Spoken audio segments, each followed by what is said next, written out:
భరణి గారు ఏదైతే గేమ్లో ఆడేటప్పుడు ఆయనకి మేజర్ ఇంజరీ జరిగిందని అంటున్నారో అది అయితే మాత్రం నిన్నైతే టెలికాస్ట్ అయితే అవ్వలేదు, లైవ్లో కూడా చూపించలేదండి. ఇది లైవ్లో కూడా చూశాను. లైవ్లో మ్యాక్స్ టు మ్యాక్స్ ప్రతిదీ కూడా అవాయిడ్ చేస్తున్నారు. ఆయేషా గారు మొన్న హాస్పిటల్ వెళ్ళినప్పటిది కూడా మనకి మొత్తం కట్ చేసి పడేశారని చెప్పాలి.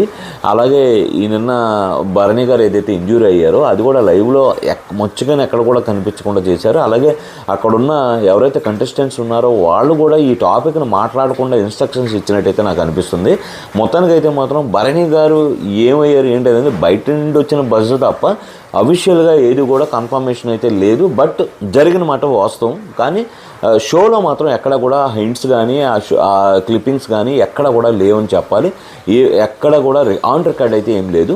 కానీ ఇంజురీ అయ్యింది, అది మేజరా మైనరా అనేది తెలియదు. బట్ అనుకోవడం ఏంటంటే ఆయనైతే మళ్ళీ కంబ్యాక్ అవుతారని అనుకుంటున్నాను. ఎందుకంటే నిన్న పెట్టిన ఏదైతే గేమ్ ఉందో 3 రకాల గేమ్స్ పెట్టి మళ్ళీ పోల్ కూడా పెట్టారు. జనాలు ఓట్లు ఇద్దరిలో ఎవరికి ఓటేస్తారని చెప్పేది అనేది కూడా పెట్టారు. మోస్ట్ ప్రాబబ్లీ అంతా బాగుంటే మాత్రం భరణి గారే లోపలికి వస్తారనేది నా ఫీలింగ్.